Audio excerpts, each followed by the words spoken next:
Please phone उठा लो पायल। जो हुआ उसमें ना मेरी गलती थी ना तुम्हारी। ऐसे में हम दोनों क्यों एक दूसरे को उसकी सजा दे रहे हैं? ऐसे बेरुखी से जिंदगी नहीं संवरती। जिंदगी तो वो है जो हम एक दूसरे के साथ बिताते हैं, वो हंसी खुशी के पल। प्लीज पायल, प्लीज फोन उठा लो। बहुत अकेला पड़ गया हूं मैं, जरूरत है मुझे तुम्हारी।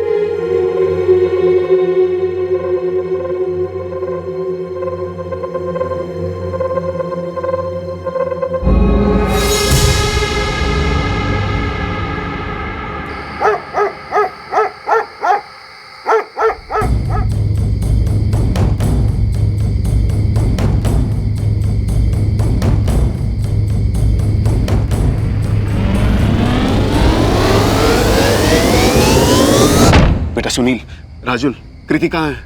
मालूम नहीं अंकल, कृति तो हमारे साथ खेलने आई नहीं। लेकिन कृति ने बोला था कि जब डॉल लेकर आएगी वापस तो तुम लोगों के साथ ही खेलेगी।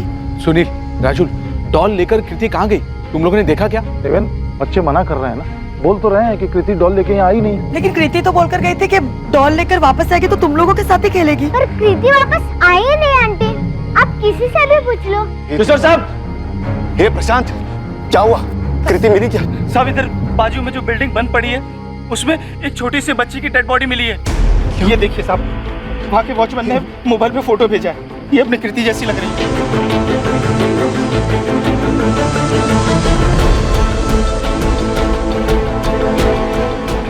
मैडम एक मिनट मैडम, भाई मेरी बेटी खो गई है। मेरी बच्ची है।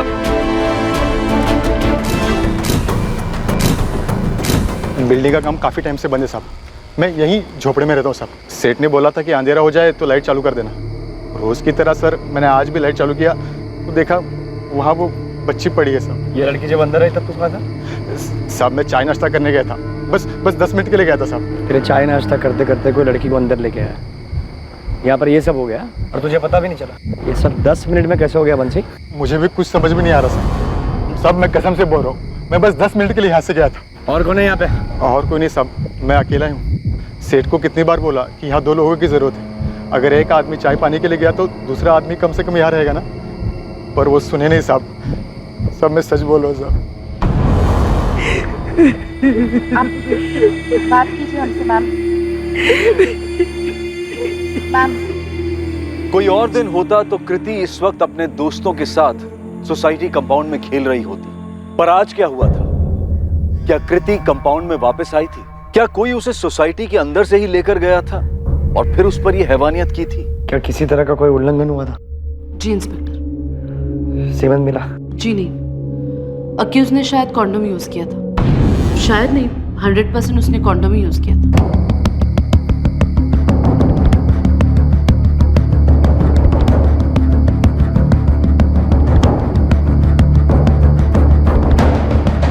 गेट के बाहर भी छान मारो, हो सकता है जाते वक्त बाहर फेंक गया।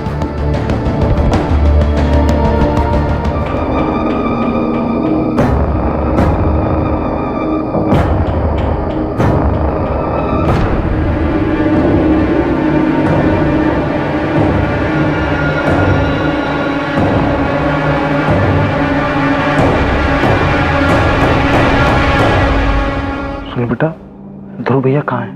पता नहीं पापा, कल बहुत गुस्से में थे, मुझे भी डांटा, फिर कहीं चले गए।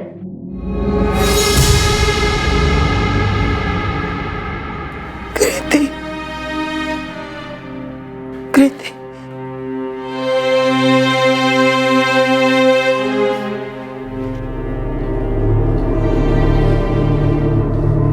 किशोर जी, क्या आप बता सकते कि क्या हुआ था?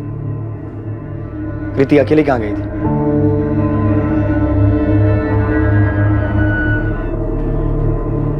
देवेंद्र जी, बिना आप लोगों की मदद के बहुत मुश्किल होगी।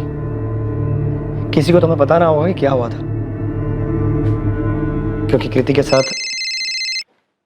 के साथ रेप हुआ है।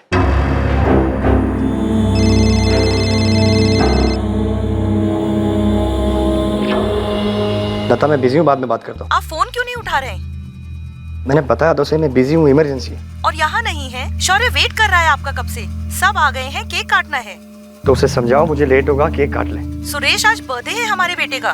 तुम समझते क्यों नहीं लता? यहाँ पर 7 साल की बच्ची का रेप और मर्डर हुआ है। तो पूरे शहर में एक आप ही पुलिस वाले हैं क्या? आपको ही हर केस पकड़ा दिया रखो फोन, बाद में बात करता हूँ। सर, हमने क्राइम सीन और बिल्डिंग के आसपास का भी पूरा इलाका चेक किया, कॉन्डम कहीं नहीं मिला। नहीं मिला तो फिर से ढूंढो। और वो बंसी, उस सिक्योरिटी गार्ड बंसी को उठाओ, उसकी हड्डी तोड़ो, पूछो उसको ये जब कांड हुआ तब साला कर क्या रहा था। कॉन्डम नहीं मिला, नहीं मिला तो रेप और मर्डर करने वाला अपने साथ में लेके गया। ढूंढो। देखिए किशोर जी, आपकी बच्ची के साथ हैवानियत हुई है, ये सच। मैं ये भी समझ सकता हूँ कि आपकी बच्ची की मौत से आप सबको सदमा पहुंचा, लेकिन आप में से किसी ना किसी को तो हमें बताना होगा ना कि क्या हुआ था।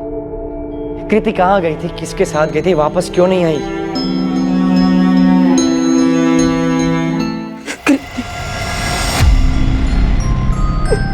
जिद मत कर कृति, पापा ने बोला है ना सैटरडे को मॉल ले जाएंगे, तब डॉल दिला देंगे। हाँ 3 सैटरडे से बोल रहे हैं वो। अब तो मेरी छुट्टियां भी खत्म हो गई। बिजी थे ना बेटा पापा, इस सैटरडे को पक्का ले जाएंगे बस। झूठ, फिर बिजी हो जाएंगे वो। मैं सोनिया जनरल स्टोर से ले लूं मम्मा, मुझे जैसी चाहिए उस दुकान में है वैसी डॉल। कृति सैटरडे का वेट कर लूँ ना बेटा, सैटरडे पापा मॉल ले जाएंगे। अब मुझे नहीं जाना उनके साथ, और मुझे मॉल वाली डॉल भी नहीं लेनी, मुझे आज ही चाहिए। यहाँ मिल रही है ना मम्मा, सिर्फ 35 रुपीज की ही है। कृति मेरे पास ना बिल्कुल टाइम नहीं अभी, मैं ना तेरे साथ नहीं चल सकती आज। आप मत आओ, मैं खुद चली जाऊंगी मम्मा। अच्छा सुन, कल स्कूल से लौटते वक्त ना तेरी डॉल दिला दूंगी बस। नहीं, मुझे आज ही चाहिए मम्मा, दुकान पास में ही तो है, मैं खुद ले लूंगी ना। दे दो ना मम्मा, प्लीज प्लीज दे दो ना मम्मा, प्लीज दे दो ना मम्मा। तू मानती नहीं है ना कभी। ये ले। अच्छा ये कितने हैं? 50 रुपीज। और शॉप वाले अंकल कितना वापस करेंगे? 50 - 15 रुपीज।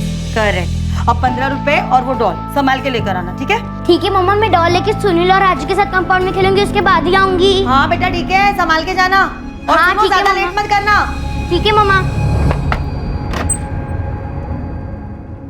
ध्रुव, कुछ खाने के लिए है राजेश? बहुत भूख लगी है यार। आजा। क्या खाएगा? मैं खाने को लेके आता हूँ, कुछ देर ले।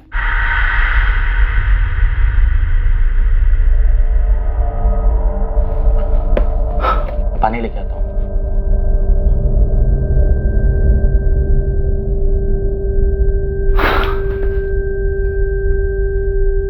आज यहाँ रुक जाऊँ राजेश, चलेगा तुझे? ध्रुव, तूने फिर से झगड़ा किया घर वालों के साथ?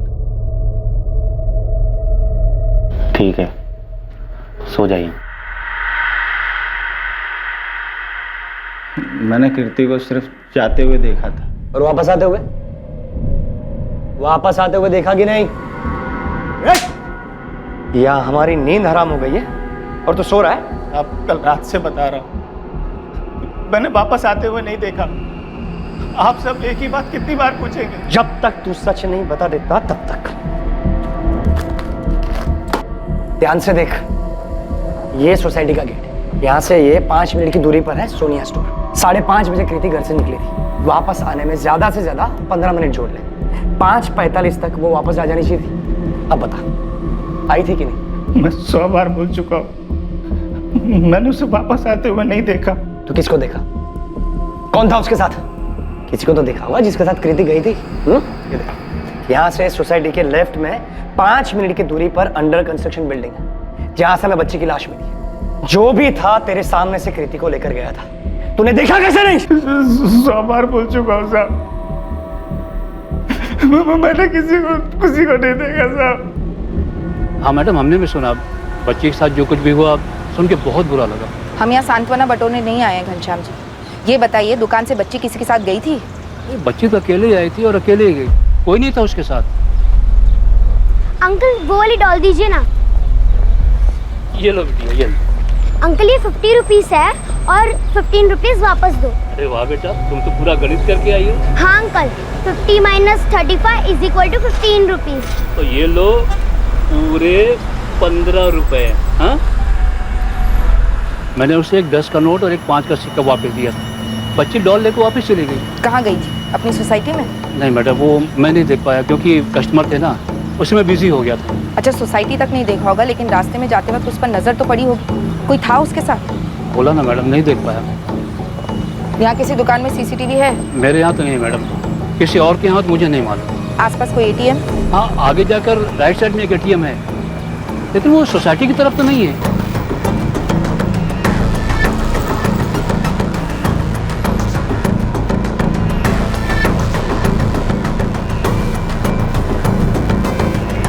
नहीं देखा था साहब, कितनी बार बोलूं, सब मैं अकेले यहाँ पर ड्यूटी करता हूँ। मैं क्या क्या करूँ, क्या क्या देखूँ। एक बच्ची को तो देख नहीं पाया तू?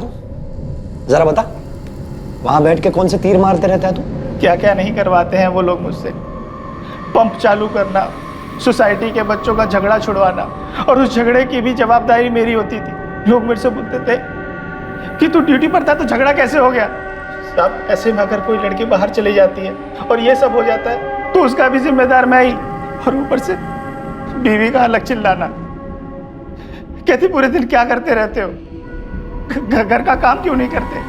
उस बेचारी बच्ची के साथ इतना कुछ हो गया है, चिल्लाई तक नहीं। आजू बाजू में किसी ने उसकी आवाज तक नहीं सुनी। प्रशांत ये बता, सोसाइटी में कोई है जो ऐसा कर सकता है?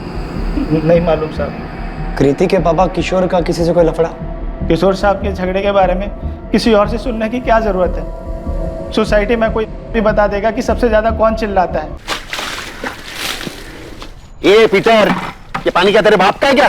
किशोर साहब, फादर मत जाओ, ठीक है? आवाज नीचे रख, और आखिरी बार बोल रहा हूँ तेरे को, इतना पानी बर्बाद नहीं कर सकता, समझे? तू यहाँ पर बैठ के सोते रहता क्या रे प्रशांत? और तू डरता क्या उस पीटर से?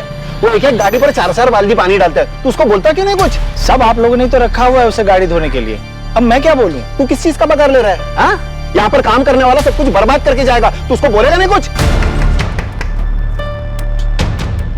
क्या है भाई, सोसाइटी को कचरा पट्टी समझ के रखा है क्या? ये पिज्जा का पैकेट यहाँ पर क्यों फेंका? सॉरी अंकल, गलती हो गई। अरे बार बार होता है तो गलती नहीं कहते उसको। तुम लोगों का रोज का नाटक है। तुम लोग बीपीओ वाले एक्सेंट झाड़ झाड़ के अपने आप को क्या लंदन अमेरिका वाले समझने लगे हो क्या? हाँ, यहाँ पर वो सब नहीं चलेगा। कल से अगर कचरा खुले में दिखा ना तो तुम लोग सोसाइटी में नहीं दिखोगे।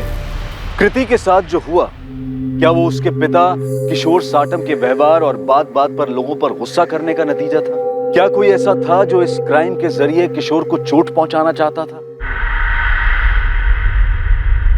ध्रुव, ये ले रख, काम आएंगे तेरे। और सुन, इसे ड्रग्स मत लेना, छोड़ दे भाई, ये सब बर्बाद कर देगा। अच्छा खासा परिवार है तेरा, माना कि चिल्लाते होंगे और झगड़ा भी होता होगा, लेकिन माँ बाप हैं वो तेरे। शुक्र मना कि तेरे साथ हैं वो। कल शाम को हुआ ये, अभी भी फोन पे है।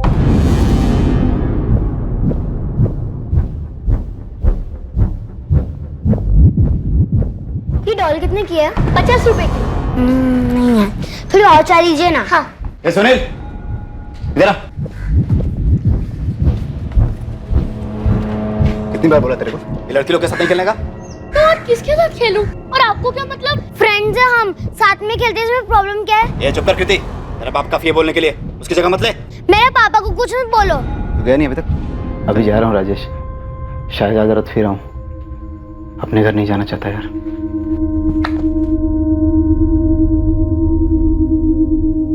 तुमने उसे अकेले जाने क्यों दिया पूजा? मैंने तुमसे कहा था कि मैं उसे सैटरडे को ले जाऊंगा। तुमने मारा है हमारी बच्ची को, तुम्हारी वजह से ये सब हुआ है उसके साथ।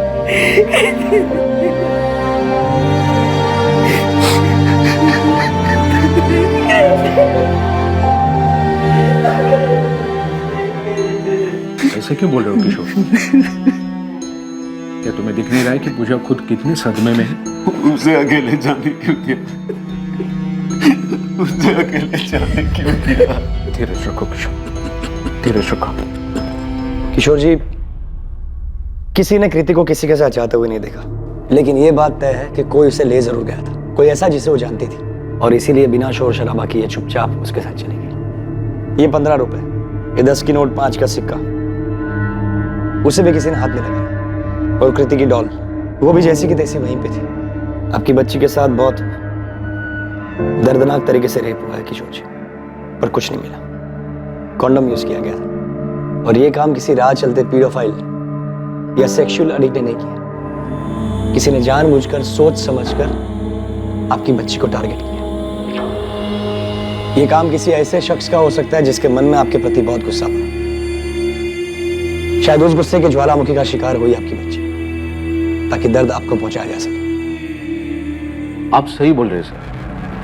कोई अगर उसके मन की ना सुने तो किशोर लोगों से चिढ़ जाता था। सोसाइटी के कमेटी मीटिंग में भी वो शुरू हो जाता था। तब तो बहुत सारे लोग गुस्सा हो गए किशोर जी से। लगभग सभी, किराएदार हो या मकान मालिक, सोसाइटी के वर्कर्स भी उससे चिढ़े बैठे होंगे।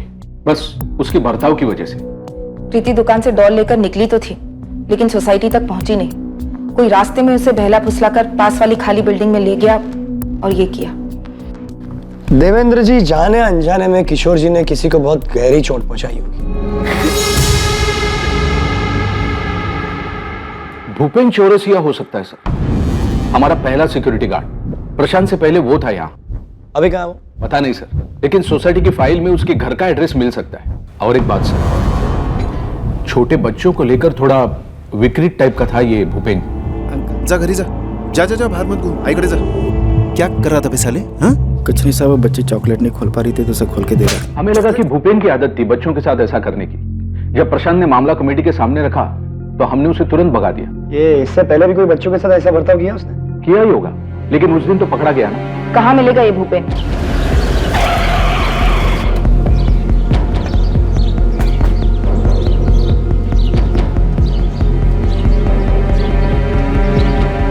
ये भूपेन चौरसिया यहीं रहता है? हाँ मैडम, यही रहता है। कहाँ गया आपको कुछ पता? नहीं मैडम, वो तो नहीं पता है। हाँ, पर कल रात को मैंने उससे देखा था कि जा रहा था, उसके हाथ में बैग था मैडम।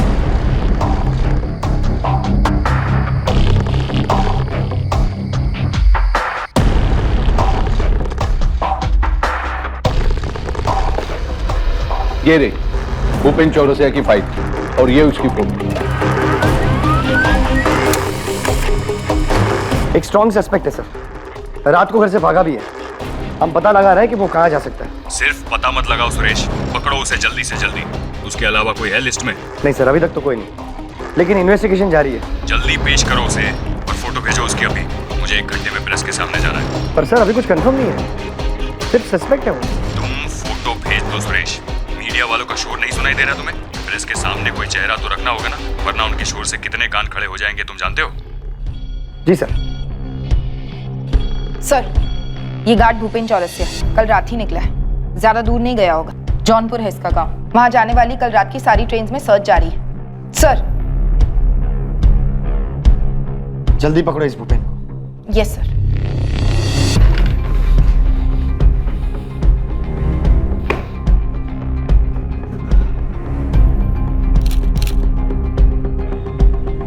पुलिस ने पूरी शिद्दत से सोसाइटी के पुराने गार्ड भूपेन चौरसिया की तलाश शुरू की।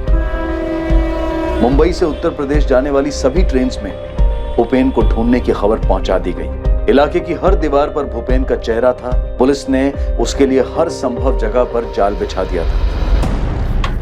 राजेश, मुझे ध्रुव कुछ ठीक नहीं लगता यार। यार वो थोड़ा परेशान है मयूर। तुझे उसमें अपना अतीत दिखाई दे रहा है क्या? तू खुद को देख रहा है ना उसमें? यार मयूर, मैं तुझे कैसे समझाऊं यार। मुझे ध्रुव ना बस थोड़ा परेशान लगता है। तेरी मदद उसे और परेशान करेगी।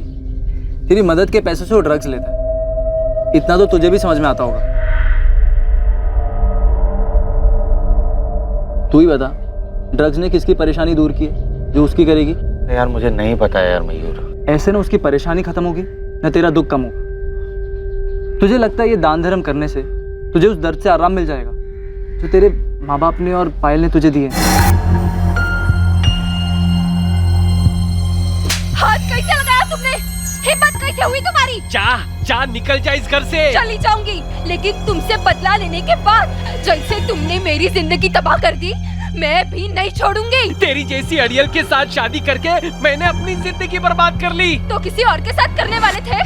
जाओ, चले जाओ, उसी के साथ जहाँ जाना हो। जाओ ये घर छोड़कर। ये घर मेरा है, समझी? जाएगी तू यहाँ से। ऐसे ही चली जाऊँ? याद रखना, अगर मैं गई तो ये घर भी नहीं बचेगा। इतनी आसानी से पीछा नहीं छूटेगा मुझसे। यार मयूर, यार आने में थोड़ा टाइम लगेगा, तू संभाल लेना। कहाँ जा रहा है तू? फिर से उस पायल के पीछे? नहीं यार, कृति के। ये कैसे हुआ? गार्ड भूपेन चौरसिया कभी वसई से बाहर गया ही नहीं। वो अपने घर से कुछ ही दूर एक लॉज रूम में छुपा हुआ था। भूपेन चौरसिया, हम जानते हैं तुम अंदर हो। भागने का कोई रास्ता नहीं है। खिड़की से तो सोचना भी मत, बाहर भी पुलिस है। भागने की कोशिश भी की तो गोली मार देंगे। खोल।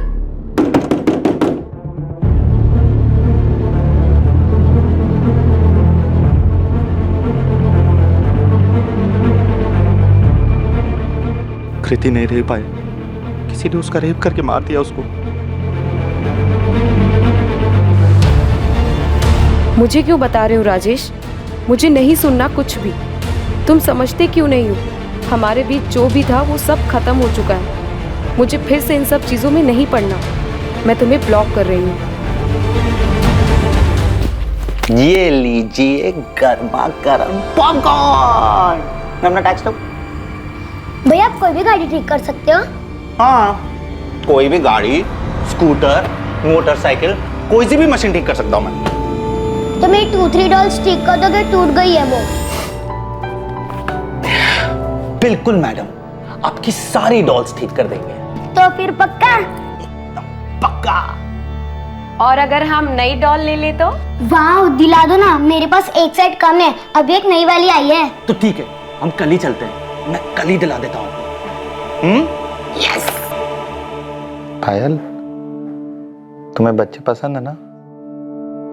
हाँ, लेकिन अभी सोचना भी मत।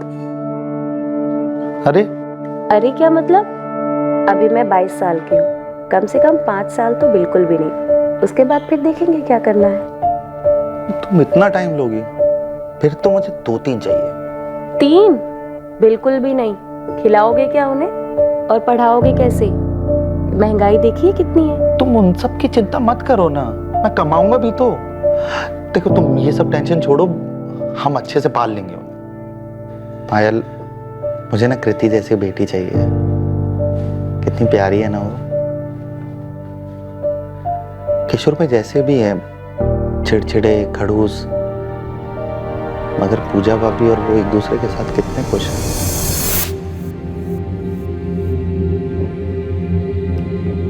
जो कुछ भी हुआ उसमें तुम्हारी कोई गलती नहीं थी, बल्कि तुम चाहकर भी कुछ नहीं कर सकते थे। लेकिन अगर तुम बार बार इन चीजों को याद करते रहोगे, अपने पेरेंट्स की बनाई हुई दुनिया से तौलते रहोगे, वो तो गलत है ना। पता है,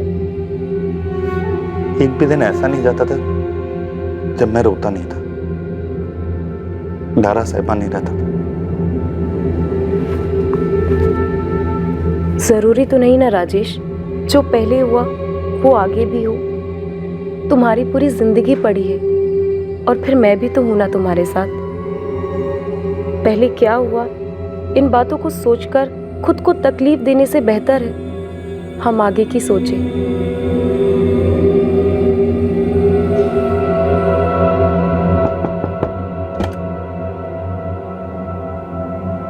नमस्ते किशोर भाई। मुझे आज ही पता लगा किशोर भाई, बहुत बुरा लगा। बदला लिया है मुझसे। किसी ने मेरा गुस्सा मेरी बच्ची पे निकाला।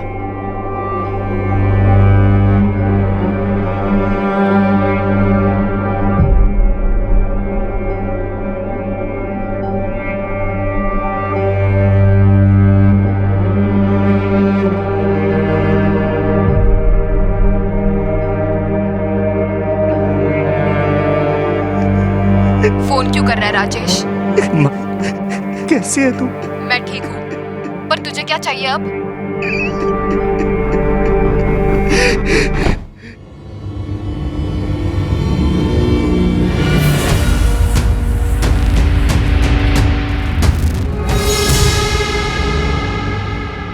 छह महीने पहले सोसाइटी में जो मेरे साथ हुआ था, उसके बाद मैंने पास वाली सोसाइटी में काम पकड़ लिया था।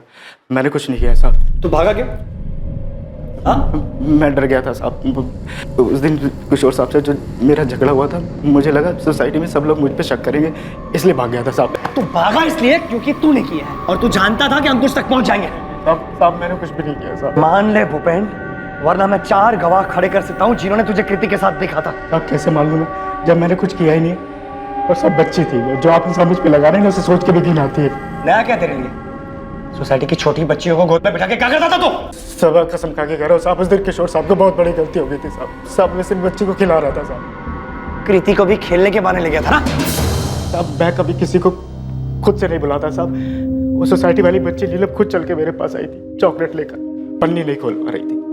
मैं भूल गया था कि मैं गार्ड गरीब हूँ। मेरा किसी बच्ची को प्यार से छूना इस दुनिया को रास नहीं आएगा। सब आप बताइए, आपने कभी किसी बच्चे को प्यार से देखकर हाथ फेरा होगा तो क्या आपकी भी नीयत खराब है?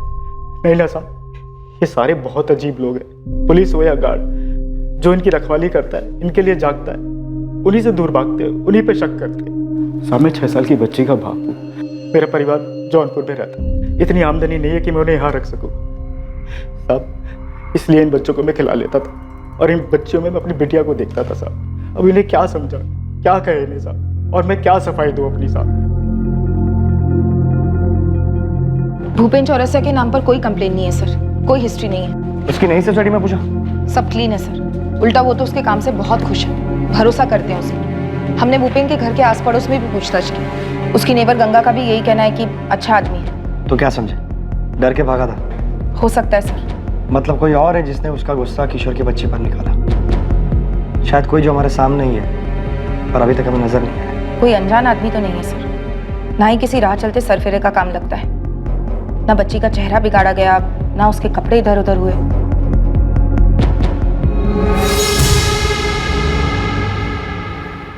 कहाँ गया था तू? कुछ पूछ रहा हूँ मैं। जिधर आपके झिक झिक ना सुनाई दे। क्या बोला तू? छोड़ दो उसे उसके हाल पर, मत बात करो, पलट कर जवाब देगा वो। हाँ, मत बात करो मुझसे, और कोई मुझ पे हाथ नहीं उठाएगा। अब बर्दाश्त नहीं करूंगा मैं, बच्चा नहीं हूं। नहीं तो क्या पलट के मारेगा मेरे को? बाप पे हाथ उठाएगा? किशोर, आज दुष्यंत का बेटा ध्रुव दिखा मुझे। उस दिन के बाद आज दिखा है। पूरे 3 दिन नहीं था वो सोसाइटी में।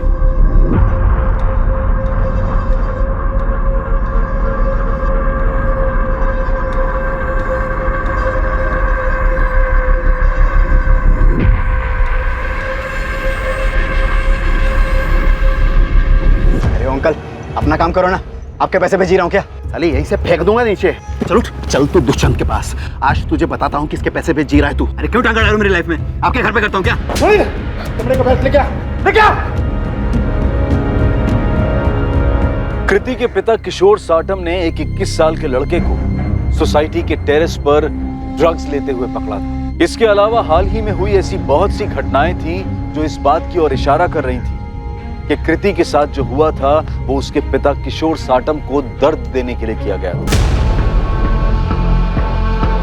डरो मत बेटा, हम है ना। बताओ क्या हुआ था? मम्मी को तो बता देता। आपको पता था, फिर भी आपने सबसे छुपाया। शीला, क्या बताया था इसने? तुमने मुझे क्यों नहीं बताया? अरे कुछ नहीं, बच्चा है, कुछ भी बोलेगा। मम्मी को क्या बताया था सुनील? क्या किया था ध्रुव भैया ने बेटा? ध्रुव भैया ने गुस्से में आके मुझे मारा था और कृति ने जब मना किया तो उससे बोले कि तुझे और तेरे बाप को भी मारूंगा। ध्रुव भैया मुझे और कृति को कभी एक साथ खेलने नहीं देते, बहुत चिढ़ते हैं उससे। ये बात आपको छिपानी नहीं चाहिए थी। किशोर बच्चा है ये, इसकी बात पे क्या जाना? और ध्रुव भी तो बच्चा ही है अभी। बच्चा नहीं है वो, 21 साल का है। सुनील ने बताया, फिर भी इस बात को आप लोगों ने छुपाया। गलत आदत लग गई थी उसे, पर अब वो सुधर गया है। उसका नाम मत घसीटिए इस पे, वो ऐसी गंदी हरकत नहीं कर सकता। किशोर, मैंने तुम्हारे सामने कितना मारा उसे, वो ऐसा कभी नहीं कर सकता, और करेगा ना तो मैं खुद जान ले लूंगा उसकी। 50 रुपए भी नहीं तुम लोगों के पास। अरे तुम लोग से नहीं मांगूंगा तो किससे मांगूंगा? मुझे पता है तुझे क्यों चाहिए। छोड़ दे अपनी आदत ध्रुव, क्यों अपनी जिंदगी बर्बाद कर रहा है? देखिए, बर्बाद तो तुम लोगों ने की है। क्या किया है मेरे लिए अभी तक? हाँ?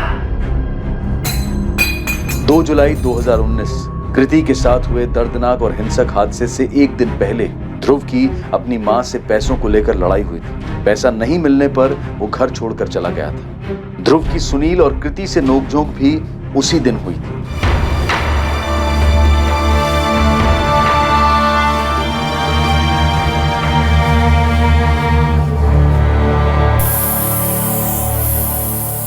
राजेश, ध्रुव को पुलिस ने पकड़ लिया है। मैंने कहा था ना वो ठीक नहीं है। वो कृति जिसकी फोटो दिखाई दी तूने, सब बोल रहे हैं कि ध्रुव ने किया था।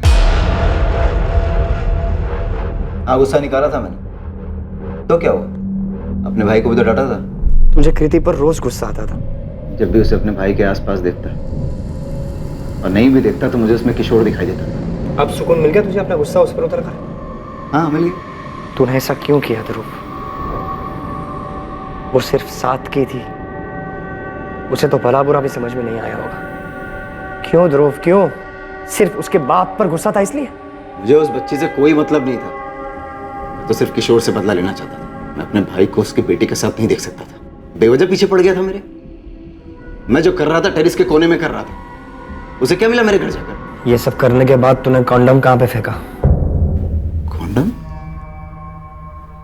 कौन सा कॉन्डम? जिसका यूज करके तूने रेप किया था कृति का। ये क्या बोल रहे हो आप? मैं ऐसा क्यों करूंगा? ए ध्रुव, सीधे सीधे पूछ रहा हूं, सीधे सीधे जवाब दे, वरना जानवरों की तरह बर्ताव करना मुझे आता है। बोल। मारोगे आप जैसे मेरा बाप मारता था तो मारो। अब कुछ नहीं होता मुझे। खुद तो क्लर्क बन गए, मेरे लिए इंजीनियर का सपना देख रहे। खुद तो पढ़े नहीं और मुझे मार मार कर दिन रात पढ़ाना चाहते हैं। बहुत मार खाई है। आपको लगता है मार खाने से मैं मान जाऊंगा? तो मारो मुझे। कॉन्डम कहां फेंका तू? मेरा दिमाग खराब है आपका। मैंने नहीं किया उसके साथ। तूने बताया ना किशोर से बदला लेना चाहता था तू। हाँ लेना था बदला। सबकी जिंदगी में जहर घोल रखा था उसने। खुद को प्रिंसिपल समझता है, लेकिन उसके लिए कृति के साथ मैंने कुछ नहीं किया। वैसे भी वो जानती थी कि मैं चिढ़ता हूं उससे, तो चुपचाप ऐसे ही आ जाती मेरे साथ। हाँ मैं चिढ़ता था उससे, किशोर का गुस्सा निकालने के लिए। सबकी लाइफ खराब कर रखी है उसने। तो बेचारा राजेश शांति से रह रहा था, मुश्किल से लाइफ बन रही थी उसकी, उसने सब बर्बाद कर दिया। कौन राजेश? क्या फर्क पड़ता है? और कितने नाम गिनाऊं आपको? बेचारा पायल के साथ रह रहा था। क्या फर्क पड़ रहा था किसी को? क्या जरूरत थी उसकी लाइफ में झांकने की? और वो पीटर कितना पानी वेस्ट करता है, क्या फर्क पड़ता है किशोर? मैं ड्रग्स लेता हूं अपने पैसे से, किशोर के पैसे से तो नहीं लेता। कौन है राजेश? राजेश यादव पहले यहाँ रहता था। हाँ, एक लड़की भी थी उसके साथ में, पायल नाम था। पायल? हाँ हाँ याद आया। आप उस राजेश यादव की बात कर रहे हो? जी। ये किशोर जी का राजेश के साथ क्या हुआ?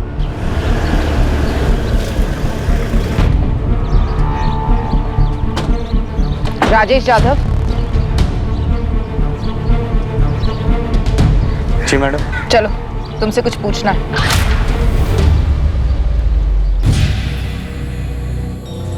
सब ये तो हमारी सोसाइटी में किराए पे रहता था। हे भगवान, मुझे अब याद आ रहा है। सब इसी को तो मैंने देखा था हमारी सोसाइटी के आसपास घूमते हुए।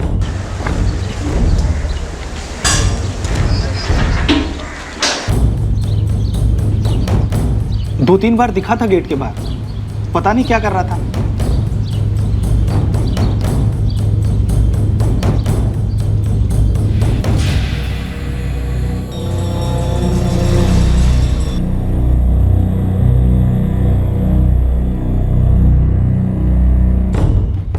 सर, ये राजेश यादव तो कब से चुपचाप बैठा है, कुछ नहीं बोल रहा। मैंने कुछ नहीं किया, क्यों लेकर आए, कुछ भी नहीं। ये उसके रिकॉर्ड्स जुवेनाइल होम में भी रह चुके हैं। सर, इसके नाम पर तो अलग अलग केसेस हैं, चोरी, रॉबरी। माँ बाप के अलग होने के बाद घर से भाग गया, 14 साल का था। फिर चोरी चकारी शुरू की, कुछ 4 साल पहले एनजीओ की कांटेक्ट में आया। उसके बाद भी कोई क्राइम सर? नहीं, उसके बाद एकदम नॉर्मल लाइफ। अभी अपने दोस्त के साथ मिलकर गैरेज चला रहा है। 8 महीने पहले तक तुम उसी सोसाइटी में थे, पायल गोडबोले के साथ। एविडेंस हमारे पास। 3 जुलाई की शाम को तुम सोसाइटी के बाहर दिखे थे। क्यों? उस 7 साल की मासूम बच्ची ने तुम्हारा क्या बिगाड़ा था राजेश? उसकी कोई गलती नहीं थी, वो तो बेकसूर थी। अरे राजेश भैया, आप कैसे हैं? अरे कृति बेटा, मैं एकदम ठीक हूँ। आप कैसे हैं? ये क्या लेके आए? ये डॉल लेने गई थी, देखो कितनी अच्छी है ना। तो बहुत सुंदर है, एकदम आपके जैसे। पायल दीदी कहाँ है? कितने दिन हो गए, आप लोग अभी मिलने ही नहीं आए। अरे तो मैं वही तो करने आया हूँ। पायल दीदी ने भेजा मुझे आपके पास, वो वेट कर रही है आपका। चलोगी? हाँ, मुझे पायल दीदी से मिलना है। चलो।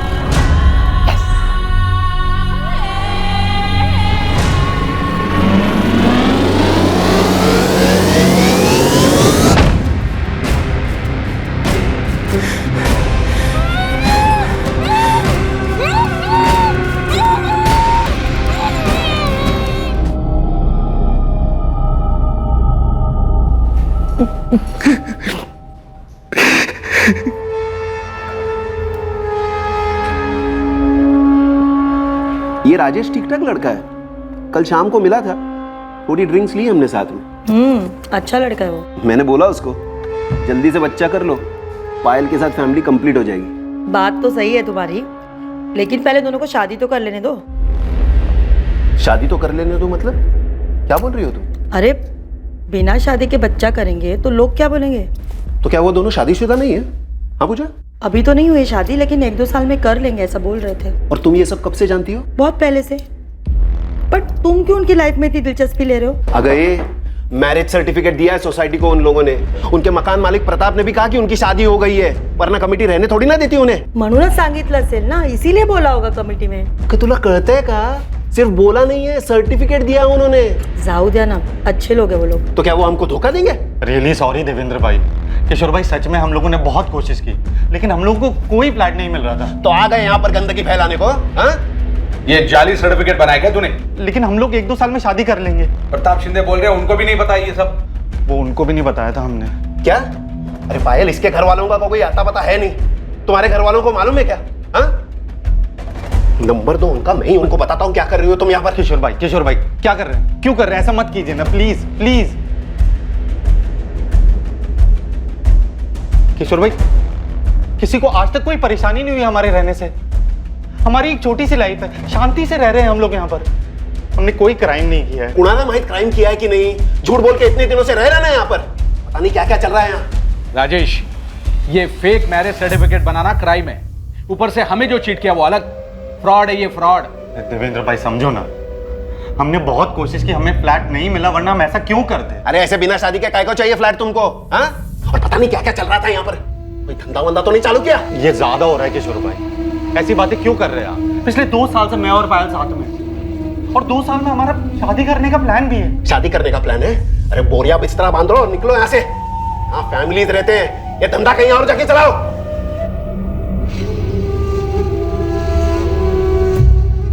उस दिन पायल के बारे में जो कहा गया वो ठीक नहीं था।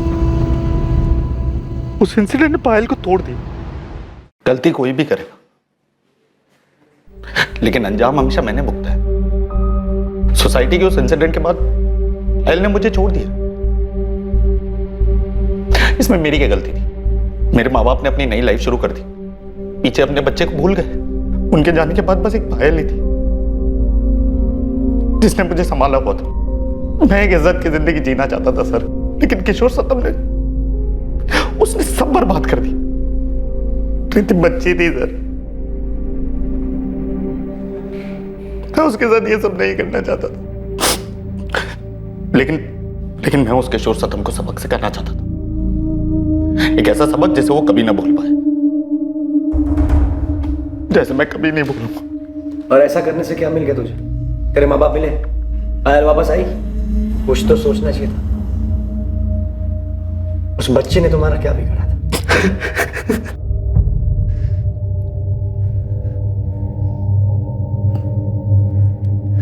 तुम्हारी वजह से मेरी कृति की मौत हुई है। अब समझ में आया तुम्हें दूसरों की जिंदगी में दखल देने का क्या नतीजा होता है? क्यों किया तुमने ऐसा? और अब किसकी जान लोगे? राजेश और पायल की जिंदगी में घुसने की क्या जरूरत थी तुम्हें? उन लोगों की जिंदगी के साथ तुमने मेरी जिंदगी भी बर्बाद कर दी किशोर। मेरी बच्ची चली गई। किशोर, तुमने मारा मेरी कृति को। हाँ, तुमने मारा मेरी कृति को। मेरी कृति तुम्हारी वजह से चली गई।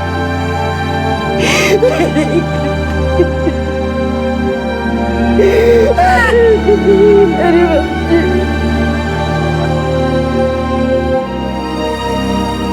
मैं कभी सोच भी नहीं सकती थी कि तुम इतना गिर जाओगे राजेश। तुम आगे क्यों नहीं बढ़े? तुम्हारे पेरेंट्स के साथ तुम्हारी जिंदगी, मेरे साथ तुम्हारी जिंदगी खत्म थी। तुम कुछ भूल कर भी आगे नहीं बढ़ सके, हमेशा वहीं अटके रहे। क्यों? क्योंकि तुम इन्हीं दुखों और मुसीबतों को अपना घर बना चुके हो। कभी इनसे बाहर निकलना ही नहीं चाहा तुमने। और ये जो तुमने कृति के साथ किया है ना, अब जियो तुम जिंदगी भर उसी में। क्या गलती थी उसकी? यहाँ वो बेचारी बच्ची थी, तुम्हें बहुत मानती थी वो। ये क्या कर दिया तुमने राजेश? ये क्या कर दिया?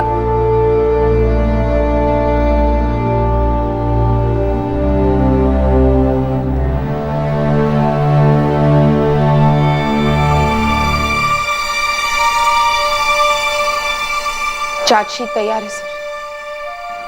बहुत मुश्किल होती है ऐसे लोगों को समझने में। कहां जाती होगी उनकी इंसानियत? होता क्या होगा कि छोटी बच्ची के साथ ऐसा कुछ कर जाते हैं। क्राइम की फाइलों में दबे ऐसे केसेस को पीडोफिलिया कहा जाता है। ये एक तरह की विकृत मानसिकता है। इसमें इंसान बच्चों के लिए अपनी विकृत इच्छाओं पर काबू नहीं रख पाता है। और इस तरह के केसेस में यह भी देखा गया है कि अपराधी के मन में पीड़ित परिवार के लिए एक गुस्सा, एक द्वेष होता है, जैसा कि इस केस में हुआ। बदकिस्मती से यह द्वेष परिवार के बच्चों पर उतरता है, क्योंकि अपराधी के लिए वो सबसे आसान और कमजोर शिकार होते हैं। इस तरह के केसेस में अक्सर अपराधी पीड़ित का परिचित होता है और वो कई बार पूरे केस के दौरान उनके आसपास ही बना रहता है। ये समझ पाना लगभग असंभव है कि किसके मन में क्या पनप रहा है और कौन बच्चों से बदला ले सकता है। वहीं इस बात का भी ध्यान रखा जाना चाहिए कि किसी दूसरे की जिंदगी में दखल देने से, सामाजिक तौर पर कुछ बोलने से या उनके बारे में किसी तरह की राय रखने से उस इंसान को दुख पहुंचता है, तो ये उस इंसान को बदला लेने के लिए उत्तेजित कर सकता है। ऐसे तथ्यों से सतर्क रहना बहुत जरूरी है। आज के दौर में चाहे वो सोशल मीडिया पर हो या फिर व्यवहारिक जीवन में, अति संवेदनशीलता साफ झलकती है जो किसी अंजाम की परवाह नहीं करती। हमारा कर्तव्य है कि हम अपने बच्चों को अच्छी जिंदगी दें और अच्छा और सुरक्षित भविष्य दें। और आलोचनात्मक होने से पहले सोचिए और सतर्क रहिए।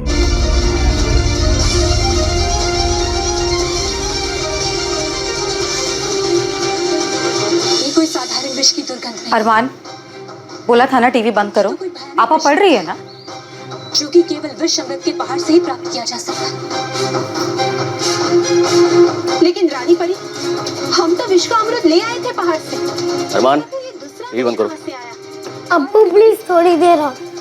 आप देख रहे हो ना, शबनम बाबा पढ़ रही हैं अभी। चलो फौरन बंद करो। शाबाश। शबनम, बेटा एग्जाम कैसे रहे आपके? अच्छे गए अब्बू। कल हिंदी है ना? नहीं अब्बू, कल साइंस है, फिर हिंदी। खूब मन लगा के पढ़ाई करना। सुनिए, आप कपड़े बदल लीजिए, मैं खाना लगा देती हूँ। रजिया, मेरा खाना भी लगा दो, मुझे किसी काम से बाहर जाना है। अभी? हाँ, किसी से मिलना है। किससे मिलने जाना है? वैसे जानता नहीं, अजनबी है, कुछ काम धंधे की बात करना चाहता है। सुनिए, देर मत कीजिए। अल्लाह हाफिज। अल्लाह हाफिज।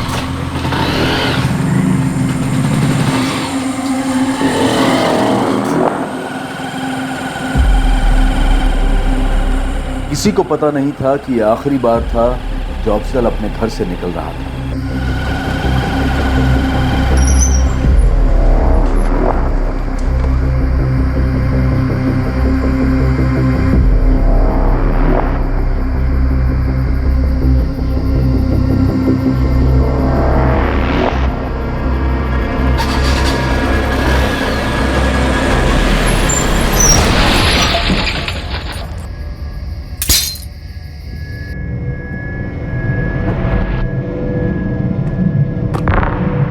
अम्मी, मैं सोने जा रही हूँ। सुबह 5 बजे का अलार्म लगा रही हूँ।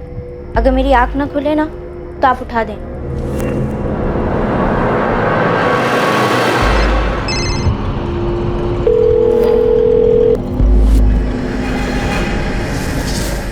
क्या हुआ अम्मी? पता नहीं शबनम, मैं तेरे अब्बू को कब से फोन लगा रही हूँ, फोन नहीं उठा रहे। फोन साइलेंट पे होगा अम्मी, मिस कॉल देख के खुद कर लेंगे अब्बू कॉल। आप इतना परेशान मत हो। हमने बटुआ चेक किया, लेकिन इसमें कुछ भी ऐसा नहीं मिला जिससे इसकी पहचान हो सके। सर, हो सकता है फोन इसी आदमी का है। जी। फोन लॉक्ड है। अगर कॉलर ने फिर से फोन किया तो पता चलेगा ये आदमी कौन है।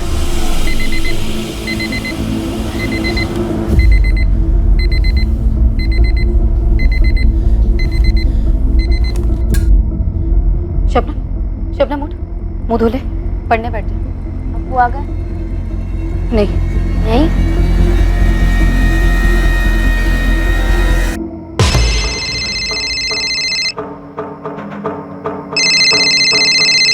साहब कोई रजिया है।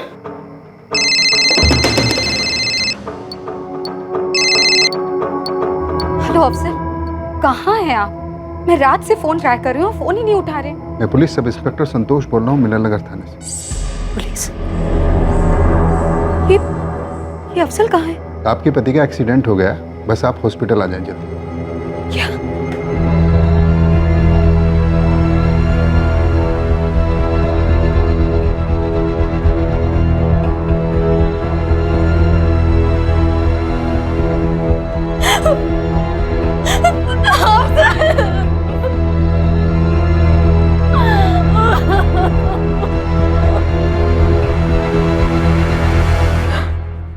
मेरे शौहर अफजल टेलर थे, अपनी दुकान है उनकी। आपके शौहर जबलपुर बाईपास रोड पर क्या कर रहे थे? मुझे नहीं पता साहब।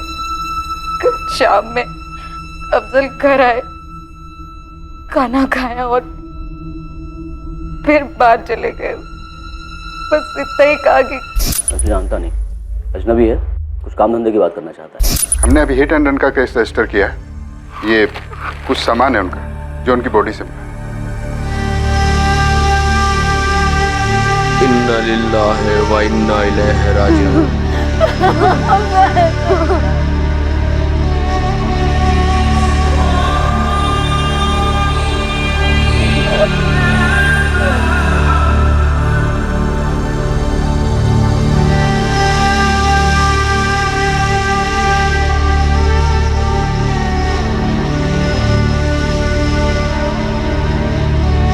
भाभी, अल्लाह हिम्मत दे, मेरा और अफजल का बचपन का साथ था। भाभी, आपको कभी भी किसी चीज की जरूरत हो तो मुझे फोन कीजिए।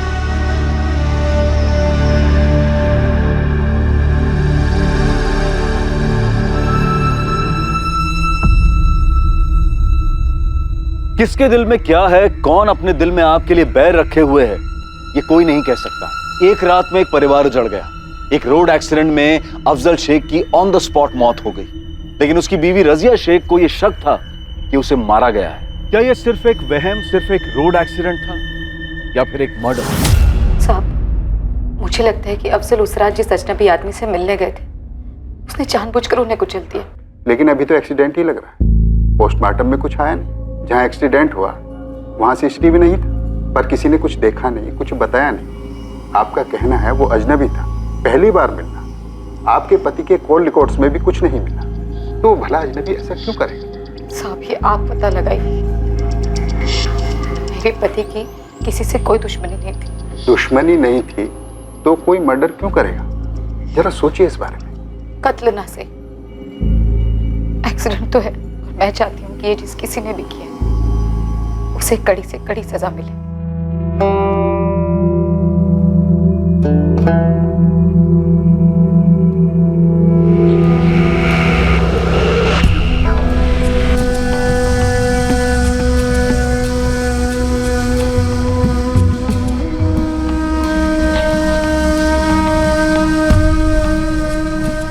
अपने पर कहर टूटने के बावजूद रजिया में एक जुनून था कि अफजल का गुनहगार पकड़ा जाए और उसे सजा हो, पर पुलिस इन्वेस्टिगेशन टीम मुजरिम के बारे में कुछ भी पता नहीं कर पाई थी। लेकिन रजिया ने हार नहीं मानी। पूरे 6 महीने वो पुलिस स्टेशन के चक्कर काटती रही, दलीलें करती रही, और फिर एक दिन साहब वो अफजल के नहीं मिल रहा वो आदमी जिसने आपके पति का एक्सीडेंट किया। इसका मतलब अफजल को और मुझको किसी को भी इंसाफ नहीं मिलेगा। आपसे गुजारिश है, आप हमारा और अपना वक्त जाया ना करें। केस क्लोज कर दिया हमने। अनसुलझे करार देकर कई केसेस क्लोज किए जाते हैं। ऐसे केसेस सिर्फ आंकड़े बनकर रह जाते हैं। लेकिन क्या आक्रोश क्लोज किया जा सकता है? रजिया के मन में एक आक्रोश था, एक अधूरापन था। कम से कम रजिया से तो आगे बढ़ना नहीं हो पा रहा। और फिर अफजल को खोने के पूरे 3 साल के बाद एक ऐसा वाकया हुआ जिससे इस क्लोज्ड केस की तकदीर फिर से खुल गई। सचिन सचिन होगा, लेकिन अपना विराट किसी अलग मिट्टी का बना हुआ है भाई। 2016 में किया था कांड। कहाँ किया था? यहीं अपना जबलपुर बाईपास। उड़ा दिया था गाड़ी। तूने सच में किसी को उड़ाकर मार डाला? क्या कर रहा है भाई, धीरे बोल। लेकिन तू ऐसे कैसे किसी अजनबी को? हाँ, प्रवचन मत दे। तूने सुपारी ली थी? 1 लाख रुपए की बात हुई थी, साले ने 20,000 दिया, 80,000 अभी भी बाकी है उसके पास। तू अपना मुंह मत खोल देना किसी के सामने साले, समझा? नहीं यार, मुझे क्या करना?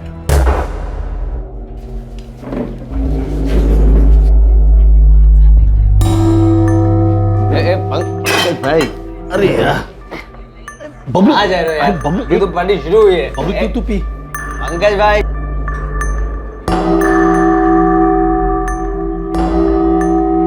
लाला, ये 2 लोग बाहर गए, देखा तूने? क्या हुआ? नहीं जानता क्या उन्हें? मैं क्यों जानने लगा?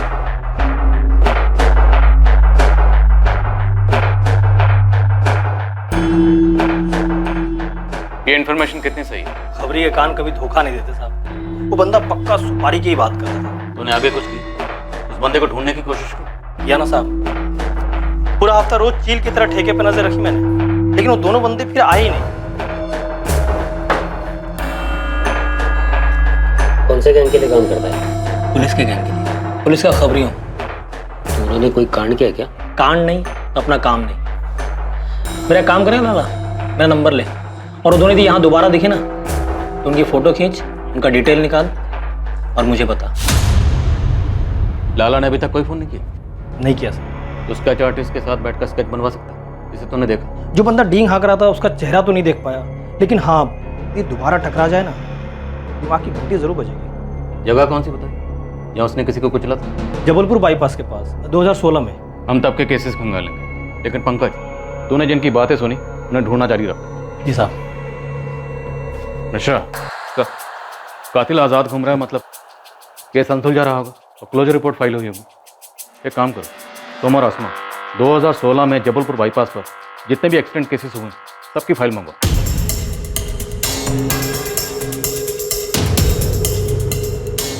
सर, जनवरी 2016 से दिसंबर 2016 जबलपुर बाईपास रोड के सारे एक्सीडेंट केसेस स्टडी करते हैं। खबरी द्वारा दी गई इस टिप ने एक खोज की शुरुआत की, उस अनसुलझे एक्सीडेंट केस फाइल की खोज जिसकी क्लोजर रिपोर्ट 3 साल पहले ही फाइल हो चुकी थी। बहरहाल नियति इस केस को दोबारा खोलने पर तुली थी।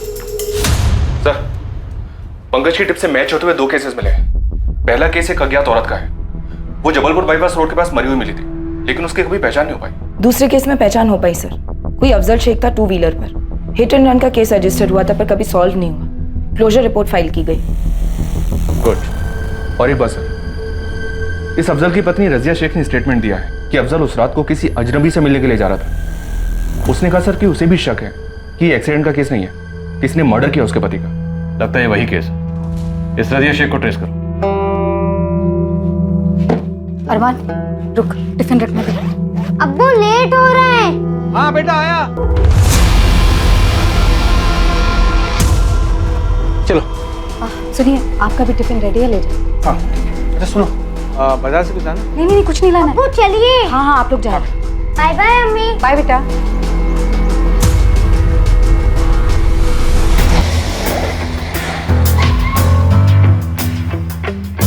रजिया शेख अगर यही है ना? जी हाँ। तुम कौन हो? आप कौन है?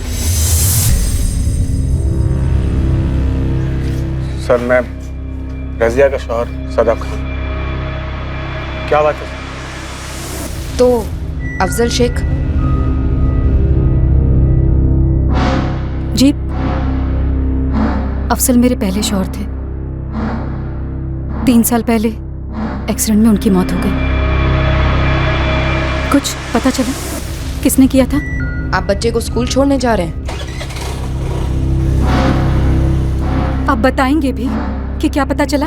दरअसल एक टिप मिली हमें। अफजल का एक्सीडेंट नहीं था, शायद उसका मर्डर था। मुझे पता था, मैं कहती रही। मार डाला है किसी ने अफजल को। उस रात हर रोज की तरह दुकान से घर लौटे, खाना खाया और निकल गए। ऐसे जानता नहीं, अजनबी है, कुछ काम धंधे की बात करना चाहता है। किसी पर शक? उस अजनबी पर जिससे अफजल उस रात मिलने गए थे।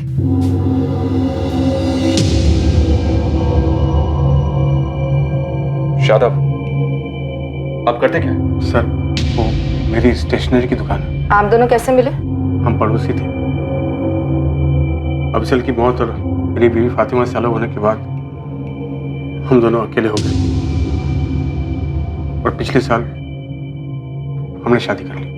एफआईआर में आपकी एक बेटी का भी जिक्र है, शबनम। तब वो 10वीं में थी, अभी कहाँ कॉलेज गई? शबनम हमारी शादी के खिलाफ थी तो उसने घर छोड़ दिया, खुद से रहती। मैंने रोका था शबनम को, शादाब ने भी रोकने की कोशिश की थी, शबनम ने नहीं सुनी हमारी। अभी कहाँ रहती हो? जी यहीं जबलपुर में, एक प्राइवेट ऑफिस में अकाउंट असिस्टेंट के तौर पे काम करती। शबनम का घर का एड्रेस, ऑफिस एड्रेस, उसका मोबाइल नंबर लिख लीजिए।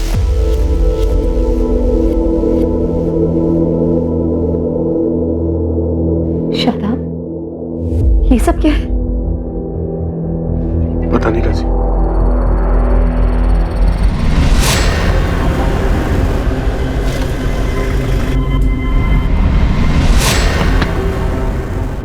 जी शबनम शेख, अफजल शेख की बेटी। मुझे वो शादाब पसंद नहीं। क्यों?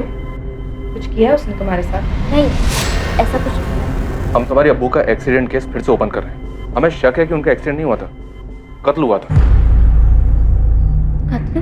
हाँ शबनम, लेकिन इस वक्त हमें यह भी शक हो रहा है कि तुम कुछ जानती हो जो हमें बता नहीं रही, कुछ तो छुपा रही। मुझे कुछ नहीं पता, मैं कुछ छुपा नहीं रही हूँ, मुझे बस सुनकर शौक हो गया। लेकिन हमारे बताने के पहले से तुम हमें शॉक्ड लग रही थी। शबनम प्लीज, तुम हेल्प कर सकती हो हमारी? क्या तुम नहीं चाहोगी तुम्हारे अब्बू का कातिल पकड़ा जाए? बताओगी नहीं तुम्हें किस पर शक है? मुझे कैसे किसी पर शक हो सकता है? सच में मैम, मुझे कुछ नहीं पता। 3 साल में काफी डेवलपमेंट हुई है शेख परिवार में। जी सर। लड़की जरूर कुछ छुपा रही है सर। और ये शादाब भी बॉडी लैंग्वेज से काफी नर्वस लग रहा था। रजिया भी सर, काफी कोशिश करी थी नॉर्मल रहने की, लेकिन साफ दिख रहा था अंदर कुछ चल रहा है। इस मर्डर का तगड़ा मोटिव दिख रहा है। रजिया और शादाब का अरसे से अफेयर रहा होगा। अफजल रास्ते का कांटा था। इस ट्रायंगल के तीनों एंगल्स के डिटेल्स निकलो। रजिया, शादाब और वो पहला शोहर मरहूम अफजल शेख। साहब, 3 साल पहले हुआ एक एक्सीडेंट केस अब मर्डर केस मालूम हो रहा था, जैसा कि उस वक्त रजिया को लग रहा था। लेकिन उस वक्त न्याय की गुहार लगाने वाली पीड़ित की पत्नी इस वक्त संदिग्ध मालूम हो रही थी। अब सवाल यह उठ रहा था कि क्या घर की दीवारों में दीमक काफी पहले से लगी हुई थी, और क्या किसी अपने ने ही अफजल के खिलाफ अपने दिल में बैर पाल रखा था? सर, आसमा, क्या खबर? आपका शक सही निकला सर। रजिया और शादाब का अफेयर अफजल की मौत के काफी पहले से चल रहा था। अफजल के जाने के बाद ही इनका निकाह हुआ, लेकिन उसके पहले शादाब की पहली बेगम फातिमा ने तलाक दे दिया शादाब को, तभी खील टूट गई थी। अभी कहाँ है फातिमा? वो अपने जबलपुर की नहीं थी, वो तो लौट गई अपने मायके शाहपुरा गांव में। सर, मैंने शादाब की पहली बीवी फातिमा को ट्रेस कर लिया, बुलाया उसे। सर, मैं अफजल शेख की दुकान पर गया था। अब वो दुकान उसका कारीगर चलाता है, मंगेश। साबी दुकान अफजल भाई की खुद की नहीं थी, उन्होंने एक सेठ से लीज पर ली थी और मैं पहले से उनके नीचे काम कर रहा था। लेकिन उनके जाने के बाद रजिया भाभी को दुकान नहीं चलानी थी, तो उनसे मैंने ले ली। अफजल शेख के काफी करीब रहे होगे तो मंगेश, उसकी किसी के साथ कोई दुश्मनी थी क्या? सब दुश्मनी करने और निभाने के लिए फुर्सत भी तो लगती है ना। और अफजल भाई तो हमेशा से अपने काम में मगन रहते थे और जो भी वक्त मिलता वो अपने बच्चों के साथ बिताते। इस बात की पूरी संभावना है कि अफजल का मर्डर हुआ है। कुछ तो हुआ होगा। पता होता कुछ तो 3 साल से चुप नहीं बैठता साहब। अफजल के दिल में बच्चों के लिए जगह थी, बच्चों की माँ के लिए नहीं। कोई तो मसला हुआ होगा मियाँ बीवी के बीच में, जो ये दरार आई। सब मोहल्ले वालों का कहना है उन्होंने अफजल और रजिया के बीच कभी कोई झगड़ा होते नहीं देखा, ना कभी सुना। सारे झगड़े चीख चीख के कहाँ होते हैं, वार खामोशी से भी किए जाते हैं। मुझे लगता है अफजल और रजिया के रिश्ते को समझने के लिए हमें पहले शादाब और उसकी बीवी फातिमा को समझना जरूरी है। बुलवाओ तीनों को।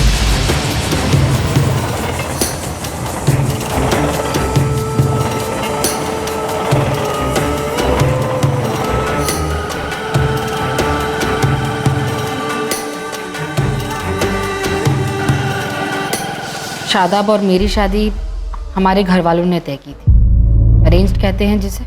पहले 2 साल जब तक हम बच्चे के लिए कोशिश कर रहे थे, शादाब मुझसे बहुत प्यार करता था, लेकिन जैसे जैसे डॉक्टर जवाब देते गए शादाब बदल गया, या यूं कहिए कि उसने अपना असली चेहरा दिखाना शुरू कर दिया। ये डॉक्टर ने इंदौर वाले स्पेशलिस्ट का नंबर दिया है। इस डॉक्टर का नाम भी पहले वाले डॉक्टर ने दिया था और उस डॉक्टर का नाम भी किसी न किसी ने दिया था। सभी दूसरे डॉक्टर का नाम ही दे रहे हैं और हम पानी की तरह पैसा बहा रहे हैं, लेकिन हमको बच्चा क्यों नहीं दे रहा? अल्लाह ना करे, अभी अभी हमारी उम्र ही क्या है? हाँ, आप ऐसे उम्मीद मत खोइए, हम और एक बार कोशिश करेंगे ना। फातिमा, आज के बाद इस घर में बच्चे का जिक्र तक नहीं होगा। मैं एक बार और कोशिश कर हार का मुंह नहीं देखना चाहता। खुदा के वास्ते मुझे थोड़ा सुकून दे दो बस। एक तो बच्चा नहीं होने का टेंशन था और दूसरी तरफ मेरा बिजनेस भी डाउन था, काफी डाउन था। इसलिए मैंने बच्चे के बारे में सोचना ही बंद कर दिया। फातिमा से टोटल दूर हो गया। और रजिया के करीब हो गए, अफेयर शुरू हुआ उसके साथ? शुरुआत दोस्ती से, हमदर्दी से हुई सर। फातिमा, तुम मेरे घर जाओ और शबनम का होमवर्क चेक करो। मुझे शादाब से जरूरी बात करनी है। क्या क्या कहना आपको? इंदौर के डॉक्टर से एक बार बात क्यों नहीं कर लेते तुम? शादाब, देखिए फातिमा कितनी कोशिशें कर रही है। अगर अल्लाह मियां ने अल्लाह मियां फैसला कर चुके हैं रज़िया। जबलपुर के सबसे बड़े डॉक्टर जोशी मुझे बोल चुके हैं, दुनिया इधर की उधर हो जाए लेकिन फातिमा मां नहीं बन पाएगी। या अल्लाह, तुमने ये बात फातिमा को बताई है? बताई है, घुमा फिरा कर, साफ लफ्जों में नहीं बताई। ये कभी मां नहीं बन सकती। मेरी हिम्मत नहीं होती उससे बताने की। और आप भी खुदा के वास्ते उसे कुछ मत बताना, वरना वो खुद को मेरी गुनहगार समझेगी, घर पर बैठेगी। मैं जानबूझकर उसे तीखी बात करता हूँ ताकि वो मुझसे कुछ उम्मीद न रखे, क्योंकि अब कोई दवा फातिमा को मां बना नहीं सकती। और मैं कभी बाप नहीं बन पाऊंगा। ये दर्द मुझे रात दिन खाता है, किससे कहूँ मैं? क्या करूं मैं? रोहित, चुप हो जाइए।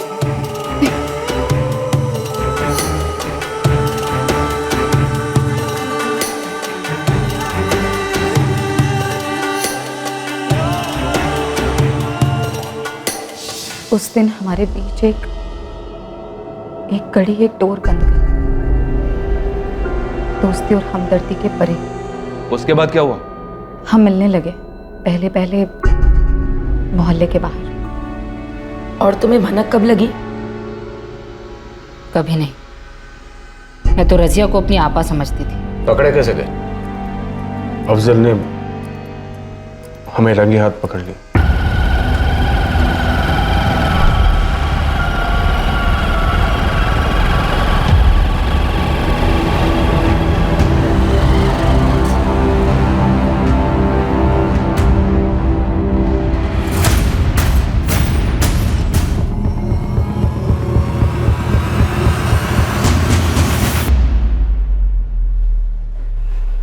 अफसल,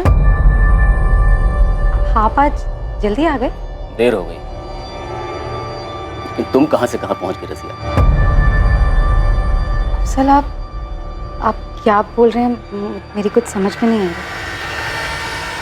शादाब को फोन मिलाओ और बुलाओ उसे। शादाब को? लेकिन क्यों? क्यों? रज़िया, ये सवाल अपने आप से पूछो, क्यों? शादाब को फोन कर और बुलाओ उसे यहां।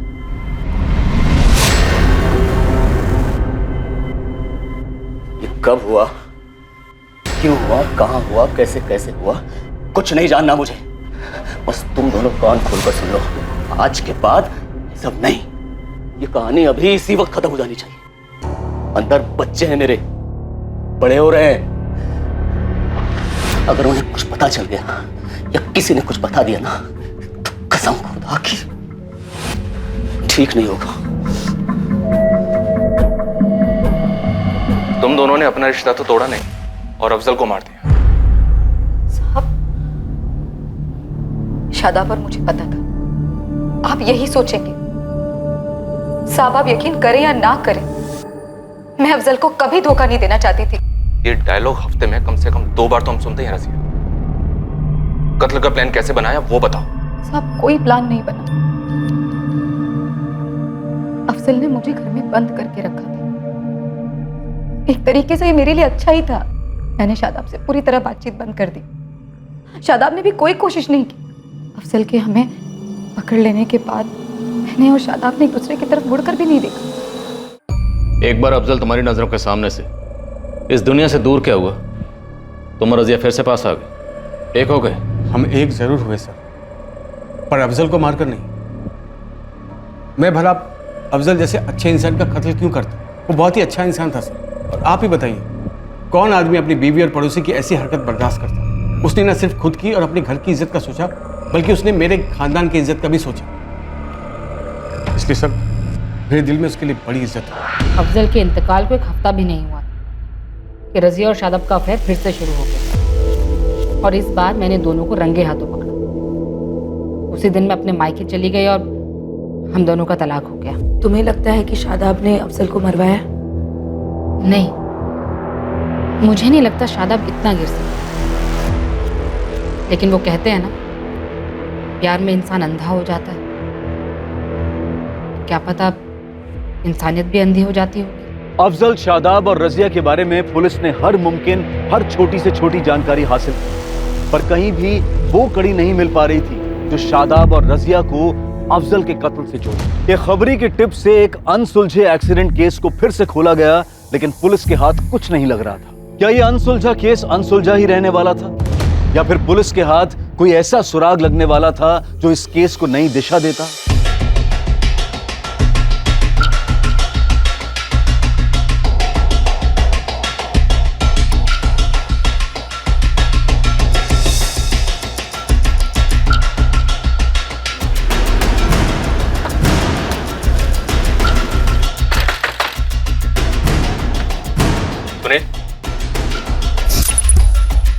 जी, आप लोग कौन है? अरे आप लोग कौन है और मुझे लेकर कहाँ जा रहे हैं? Police station. तो सर मैंने किया क्या है? चलो अंदर। साहब एक बार तो बताइए कि मैटर क्या है? मैटर मर्डर का है, जो 3 साल पहले हुआ, जबलपुर बाईपास रोड पर गाड़ी से कुचलकर मार डाला। और मारा तुम्हारे दोस्त ने, जो 1 महीना पहले मस्तानी बार में डींगे हाँक रहा। नाम बोल उसका, बोल। खामोश रहेगा तो खाल उधड़ेगी। शुरू हो जा, बोल। बोलता हूँ सर। बोल बोल, नाम बोल उसका। धर्मेंद्र नाम है उसका, खुद की टैक्सी है, यहीं बहादुर नगर में रहता है सर। बहादुर नगर? सर बहादुर नगर में तो शादाब की स्टेशनरी की दुकान है। धर्मेंद्र को अफजल की सुपारी किसने दी थी? माँ कसम खा के कह रहा हूँ, मुझे कुछ नहीं मालूम। धर्मेंद्र ने मुझे आगे कुछ नहीं बताया था। धर्मेंद्र इस वक्त कहाँ होगा? घर पर होगा साहब। फोन मिला से और बोल अभी के अभी तो उसको मिलने उसके घर पर आ रहा है।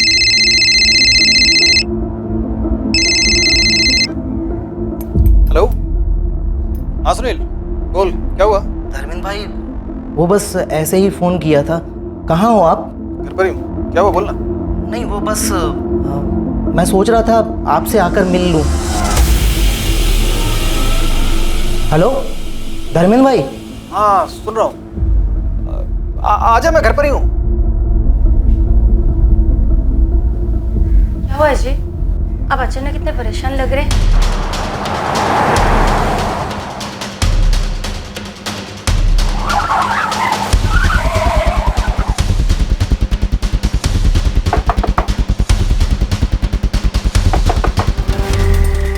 जी कौन है आप लोग? ऐसे कैसे? क्राइम ब्रांच, धर्मेंद्र को बुलाओ तुरंत। 10 मिनट हुए वो बाहर गए, बोले रात भर घर नहीं आएंगे। क्या हुआ? क्या किया उन्होंने? मर्डर। क्या? 3 साल पहले उसने एक आदमी का मर्डर किया था। वो अगर तुम्हें फोन करता है तो तुम सीधे सीधे हमें फोन करके बताओगे, समझ में आया? सर धर्मेंद्र अंदर नहीं, जैसे वो आपको कांटेक्ट करे इस नंबर पे आप हमें फोन करके बता दीजिए। ये धर्मेंद्र शहर छोड़ने की पूरी कोशिश करेगा, हम उसे भागने नहीं दे सकते। शहर की हर जगह सील करवा दो। जी सर, मैं सारे थाने, एयरपोर्ट और बस स्टैंड पर हाई अलर्ट की रिक्वेस्ट भेज देती हूँ। और सर ये धर्मेंद्र का फोटो सर्विलेंस पर डाल दो, कॉल कोड से करवाओ।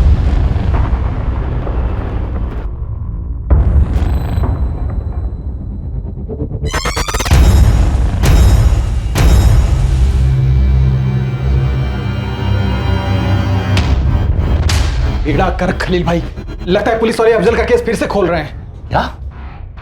तुझे कैसे पता चला? अरे पुलिस मुझे अरेस्ट करने के लिए मेरे घर पर आई थी, बाल बाल बचकर भागा हूं मैं। लेकिन तेरे बारे में पुलिस को कैसे पता चला? मुझे नहीं मालूम है, लेकिन बेहतरी इसी में है ना खलील भाई कि मुझे इस झमेले से बाहर निकालो। 5 लाख रुपए मेरे मुंह में ठूसो, नहीं तो मेरा मुंह पुलिस वाले के सामने खुल जाएगा। बकवास मत कर, तू ऐसा कुछ भी नहीं करेगा, समझे? मैं ऐसा कर सकता हूँ खलील भाई।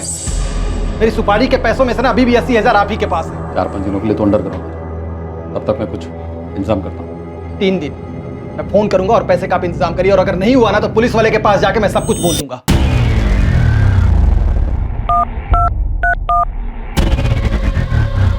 हेलो, खलील बोल रहा हूँ। हाँ, क्या हो रहा खलील? पुलिस अफजल का केस दोबारा खुलवा रही है। धर्मेंद्र को उठाने के लिए उसके घर गई थी, लेकिन वो बच के निकल गया। ये कब हुआ? और पुलिस वालों को धर्मेंद्र के बारे में कैसे पता चला? मुझे कुछ नहीं पता। धर्मेंद्र 3 दिन के लिए अंडरग्राउंड होने को तैयार हो गया, लेकिन बदले में वो 5 लाख रुपए मांग रहा है। अगर पैसे नहीं मिले तो पुलिस के सामने जाकर अपना मुंह खोल देगा। पुलिस मुझ तक भी पहुंच सकती है। खलील, पुलिस तुम तक पहुंचने तो पहुंचने दो, तुम्हें पता है ना कि क्या करना है। और धर्मेंद्र को कहो कि अंडरग्राउंड रहे, जब तक उसे कहा ना जाए बाहर ना निकले, समझे? सर कॉल रिकॉर्ड्स के हिसाब से इस धर्मेंद्र की फोन पर सबसे ज्यादा बात खलील इब्राहिम के साथ हुई है। ये खलील ट्रैवल एजेंसी का मालिक है। सर। हाँ पंकज, ये धर्मेंद्र जो है चाय की टपरी पे काफी बैठता है, और ये टपरी शादाब की दुकान के जस्ट बगल में है। देख लो साहब, कुछ तो कनेक्शन दिखता है। सर, पंकज कह रहा है कि शादाब का इस धर्मेंद्र के साथ कोई कनेक्शन हो सकता है। पक्का हो, उठाओ शादाब को। लगता है इस केस की सही क्लोजर रिपोर्ट बनाने का वक्त आ गया। 6 साल धर्मेंद्र मेरे यहाँ ड्राइवर था, फिर उसने 2 साल पहले लोन से टैक्सी खरीदी, मेरी नौकरी छोड़ दी, और अभी खुद का बिजनेस चलाता है। तो फिर वो तुम्हें बार बार फोन क्यों लगाता रहता है? वो इसलिए कि वो अपना लोन नहीं चुका पा रहा था, उसे अपनी नौकरी वापस चाहिए। उसे 80,000 वापस चाहिए थे। जी? अफजल के मर्डर की सुपारी के 80,000 बैलेंस। कौन अफजल? कैसा कत्ल? कौन सी सुपारी? और सर, ये सब आप मुझे क्यों बोल रहे हैं? सुपारी तुमने दी थी खलील। तुमने कहा धर्मेंद्र ने 2 साल पहले नौकरी छोड़ दी थी। अफजल का मर्डर हुआ 3 साल पहले। उस वक्त धर्मेंद्र तुम्हारी एजेंसी में नौकरी करता था। तब उसके पास खुद की गाड़ी भी नहीं थी। उस हिसाब से तो मर्डर में यूज की गई गाड़ी तुम्हारी रही होगी। नहीं मैडम, ये सही नहीं है। यही सही है। और धर्मेंद्र तुम्हें बार बार फोन उस बैलेंस 80,000 के लिए करता था। सर, मुझे लगता है आप मुझे कोई और समझ। ये अफजल कौन है, मैं सच में इसे नहीं जानता।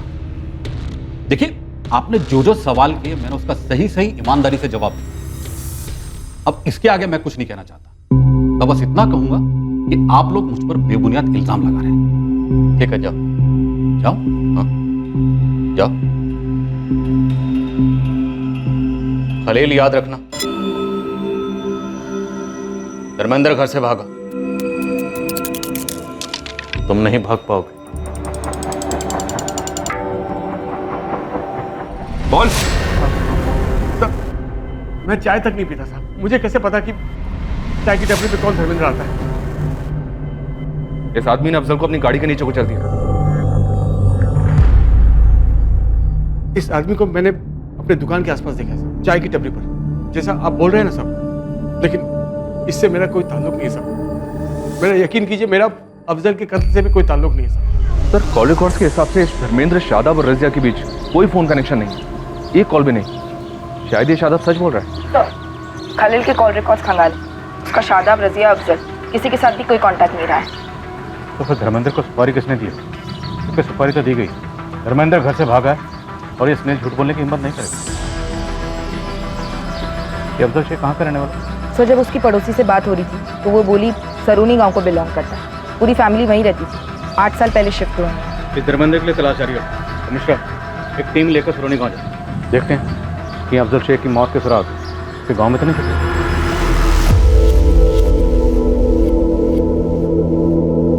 शादाब, मुझसे रहा नहीं जा रहा, मुझे आपसे कुछ पूछना है।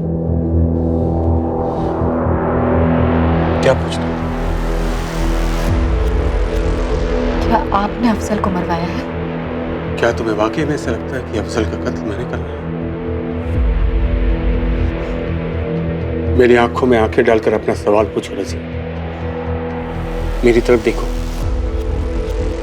क्या ये आंखें खूनी की लगती है? अफजल के खूनी की? मैंने किसी को सुपारी वाली नहीं दी रज़िया। तकदीर का लिखा जो होना था बस वो होता गया। मेरे बात का यकीन कर।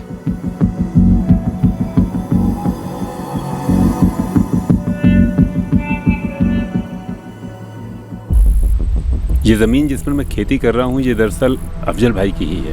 पिछले 5 सालों से मैं ही इस ज़मीन पर खेती कर रहा हूँ, लेकिन उन्होंने खुद से मुझे कभी भी किराया या अनाज के बारे में नहीं पूछा। अल्लाह के बंदे थे वो, बहुत नेक। अच्छा, अफजल के गांव में किसी के साथ कोई दुश्मनी इस जमीन को लेकर या किसी और मसले को लेकर, या बाप दादों वाली दुश्मनी? मैंने तो उन्हें कभी ऊंची आवाज़ में बात करते हुए भी नहीं देखा।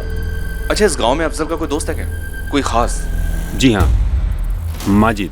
भाभी, आपको कभी भी किसी चीज़ की ज़रूरत हो तो मुझे फ़ोन कीजिएगा। कहाँ मिलेगा इस वक्त? माजिद पार्टी के दफ्तर में होगा। केशव, क्या ये डिज़ाइन कितनी गलत है।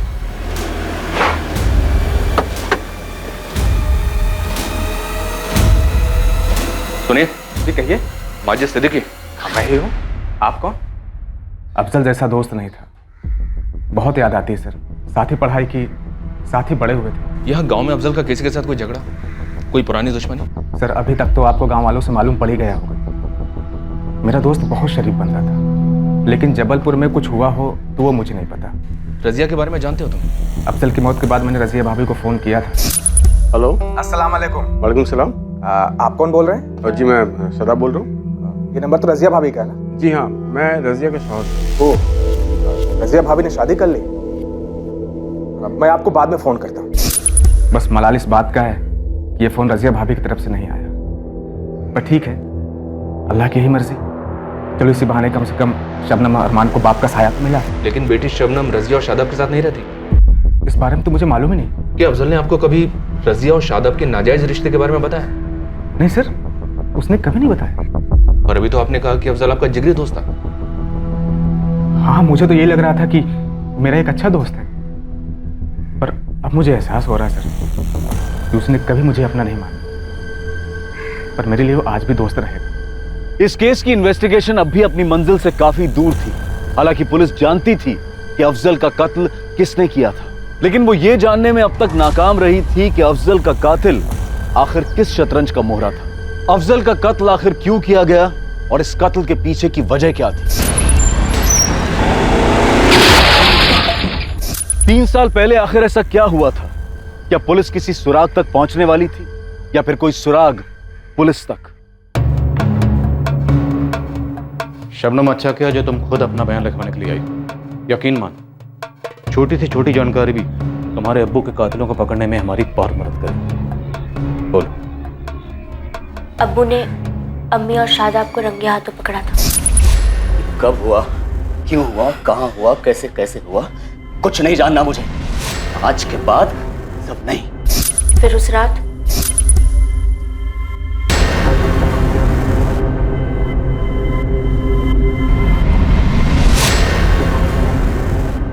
अब्बू को ऐसे रोते हुए मैंने कभी नहीं देखा था। वो इतना प्यार करते थे अम्मी से, और अम्मी ने क्या किया?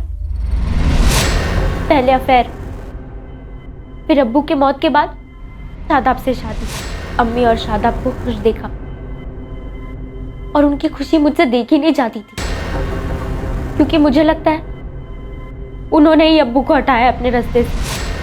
तुम्हें लगता है कि? मैं यकीन के साथ तो नहीं कह सकती, ये मेरी सोच है, लेकिन अब्बू की मौत की सच्चाई मैं नहीं जानती।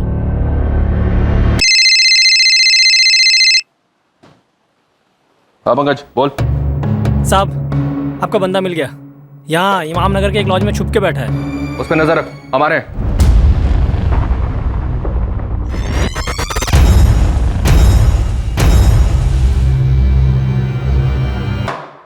पहले बोल, सुपारी किसने दी? मेरे मालिक खलील इब्राहिम ने। अफजल शेख नाम है इसका, गाड़ी से उड़ाना, एक्सीडेंट लगना चाहिए। एडवांस 20,000, बाकी के 80,000 काम आने के बाद। मैं उससे मिलने उसकी दुकान पर गया था, दर्जी की दुकान पर। मंगेश, दुकान संभालने में खाना खा के आता हूँ। अफजल भाई, अब सलाम। सलाम। माफ कीजिए, मैंने आपको पहचाना नहीं। जी, दरअसल मेरा नाम बाला है। आपकी कारीगरी की बहुत तारीफ है, इसलिए मिलने चाहिए। वो क्या है ना कि मैं एक छोटा सा गारमेंट का बिजनेस शुरू कर रहा हूँ और मुझे एक काबिल साथी की ज़रूरत है जो मेरे बिजनेस को संभाल पाए। कहीं बैठ के बात करेंगे? भाई साहब क्या है कि वो मैं भी खाना खाने घर जा रहा था, उसके बाद एक अर्जेंट डिलीवरी है, शाम को मिले। शाम को तो मेरी 4-6 मीटिंग्स हैं, लेट हो जाएगा। अंधेर रात को 10 बजे मिलेंगे। रात को 10 बजे बहुत लेट नहीं हो जाएगा? प्रॉब्लम है? नहीं प्रॉब्लम नहीं है कोई। हाँ तो फिर ठीक है ना, अपना वो जबलपुर बाईपास के पास जो फर्स्ट एग्जिट है ना, वहीं पर मिलते हैं रात को 10 बजे। चलिए ठीक है, फिर 10 बजे मिलते हैं बाईपास।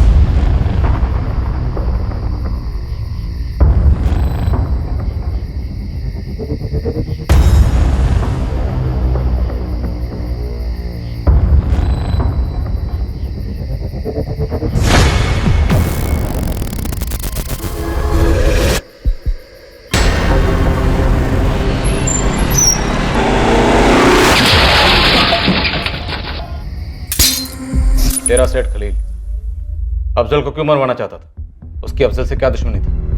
मुझे उसने कभी कुछ नहीं बताया सर। मेरी अफजल से कोई दुश्मनी नहीं थी, मैं तो उसे जानता भी नहीं था सर। अगर अफजल को जानता नहीं था तो मरवाया क्यों से? मैं नहीं चाहता था सर, ये कांड मुझसे करवाया गया।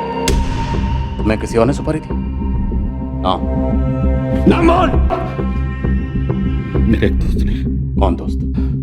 एक छोटे लेवल का पॉलिटिशियन है, सरोनी गांव का, माजिद सिद्दीकी।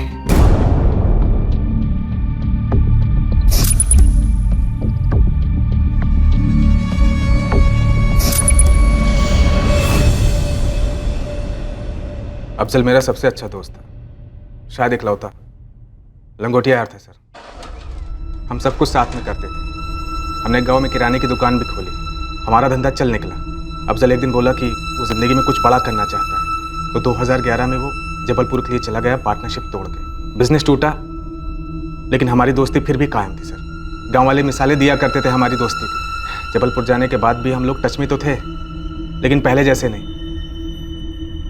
वाकई अफजल मेरी हिम्मत था सर। अगर अफजल तुम्हारी हिम्मत था तो उसे मरवाया क्यों? रज़िया ने कहा था उसे मरवाने को? नहीं। इलेक्शन जोक लग रहा तुझे? तू राजवीर सिंह जी के खिलाफ पंचायत का चुनाव लड़ना चाहता है। पूरा गांव राजवीर जी को वोट करेगा, तेरे अम्मी अब्बू, मेरे अम्मी अब्बू, सभी। मतलब तुझे सिर्फ एक वोट मिलेगा, वो भी तेरा। मतलब तेरा भी वोट नहीं मिलेगा मुझे? यही दोस्ती है तेरी? अरे यार अब तू देख ड्रामा कर रहा है खाम का। अफजल, क्या जिंदगी में तू ही सिर्फ आगे बढ़ सकता है, मैं नहीं? देखना, इस पूरे इलाके में मेरे नाम का डंका बजेगा। कुछ करके दिखाऊंगा यार। हाँ भाई दिखा लेना यार। मैं पेड़ पर चढ़ने की कोशिश कर रहा हूँ, तू डाली पकड़ेगा तो मैं गिरूंगा नहीं। देख माजिद यार, मुझे इन सब में मत घसीट। और तुम इलेक्शन हार गए। सर मुझे इलेक्शन हारने का कोई गम नहीं, लेकिन कुछ ऐसा हुआ जिससे मेरा फ्यूज उड़ गया। और माजिद काम में दामाद के पैसे भी जब्त करवा दिए। अरे मैंने कहा था कोई वोट करने वाला नहीं है, यहाँ तक कि मेरे घर वालों ने भी राजू जी को वोट दिया है। छोड़ ना यार, वो तो मैं अगली बार जीत जाऊँ। लेकिन ये बता बे कि तूने वोट दिया कि नहीं? देख यार सही बताऊं तो नहीं दिया। क्यों? क्यों नहीं दिया?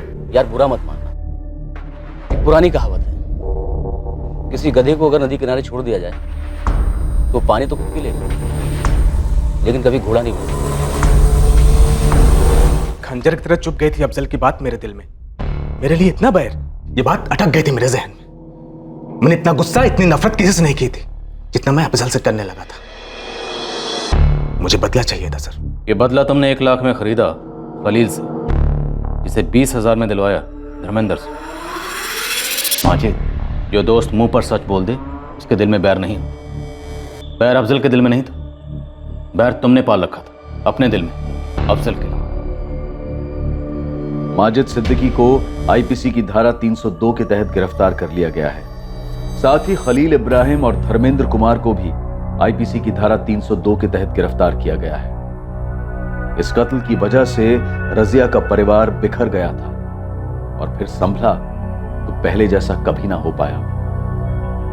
एक बेटी ने अपने अजीज अब्बू को खोया जिसकी वो दुनिया में सबसे ज्यादा इज्जत करती थी, और दूसरी तरफ पुलिस के खबरी पंकज को खास इज्जत बख्शी गई क्योंकि उसकी एक ब्लाइंड टिप के आधार पर पुलिस एक ऐसा केस क्रैक कर पाई जो 3 साल पहले अनसुलझा करार दे दिया गया था और उसकी क्लोजर रिपोर्ट फाइल कर दी गई थी। खून का रिश्ता हो या फिर दोस्ती का, सामने वाले के जज्बात और प्रतिक्रिया को नजरअंदाज करना महंगा पड़ सकता है। सालों से अंदर ही अंदर उबल रही रंजिश किसी एक हरकत या चंद शब्दों की वजह से उमड़ पड़ती है और उस नफरत के शिकार होने वाले को याद तक नहीं रहता है कि उसने किसी को ठेस पहुंचाई थी, जैसा कि इस केस में अफजल शेख के साथ हुआ। क्या अफजल के कत्ल की वजह सिर्फ एक राजनीतिक मतभेद था, या फिर बचपन से ही माजिद ने अपने दिल में अफजल को एक प्रतिद्वंदी ज्यादा और दोस्त कम समझा? शायद माजिद को भी अंदाजा नहीं था कि उसके मन में क्या उमड़ रहा है, लेकिन जुर्म करने की कोई भी वजह उचित नहीं होती। ऐसी किसी भी प्रतिक्रिया से सतर्क रहना चाहिए। अगर मन में ऐसे ख्याल आते हैं या घर करने लगते हैं तो समझदारी से आगे बढ़ने में ही हमारी और हमसे जुड़े लोगों की भलाई है। अब मैं अनूप सोनी आपसे विदा लेता हूं, फिर मुलाकात होगी एक और नए केस के साथ। और याद रखें, क्राइम और आपके बीच में सिर्फ इतना फर्क है कि आप कितने सतर्क हैं। सतर्क रहें, सुरक्षित रहें। जय हिंद। क्राइम पेट्रोल्स के और भी दिलचस्प कहानी देखने के लिए हमारे चैनल को सब्सक्राइब करें और बेल आइकॉन दबाना न भूलें।